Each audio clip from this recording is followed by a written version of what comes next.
mga nakaani og atensyon nga national costume sa Miss Universe Philippines 2022 ang costume sa representante sa Mandaue City. Busa atong hinabion ang nagpaluyo ni ini nga si Mark Barry Luce. Mayong buntag, maupay nga aga Sir Mark, ug welcome dinhi sa GMA Regional TV Live. Maayong buntag, maupay nga aga Central Visayas. Good morning natong tanan. Daghan kaayog na kuryoso, sir. Unsay istorya luyo sa maong design, sa maong costume? Okay, the story behind the making of the costume. Ano ni siya? So, pagbuntag natog na pagkabuntag, ang akong namatan ang tugtugaok gid sa manok.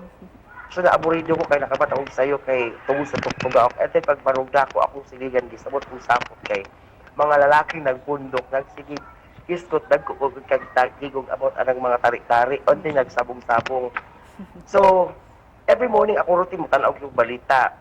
When I turn on the TV, ang akong nakuha sa online sabong na sad.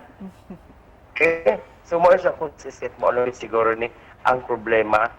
So, kanasang sabong ko, ako, mo respetan ko kultura. Ang sabong sa nato, kay murag makagaba na ng kultura, it's kanang older than Christianity pag yun na siya. Siguro, 3,000 years, tana na siyang mga atong sabong, di ba?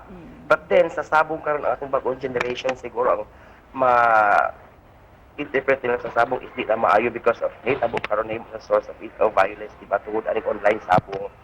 And this time, let's talk about you. Isip usa ka artist. Kanusa ka nagsugod sa pagama ni ining mga bongga nga mga gowns ug kinsa ang nakadiskubre kanimo? So pag-graduate ako sa high school, lakitan sa kong dad ako mga clippings niya. Ikulbaan ko, abin ako masuko. O sa man ni, kung dad mga drawing na ako sa kuan, mga costume, in-ana. So ganahan ka fashion designer. O sige, i-endorte ka. Anong, di ba? So I was so very happy kay supportive kaya akong mamantan ng mga nangamayapa na in town sa akong mga bulukaton. Isipan na po, sa duda ba kay mensahe, sir, nga gusto nimong ipaabot para sa ato ang mga kapuso? Ayaw mo kahadlok. What's in your heart, what's in your mind, just give it a try. Kay there's no harm in trying man. Keep, pursuing your dreams. Kung gusto ka mag-passionate, butangig passion. Ug daghang salamat usab kanimo, Sir Mark Barry. Thank you so much and congratulations. You're welcome. Thank you. Mayong buntag. Mayong buntag.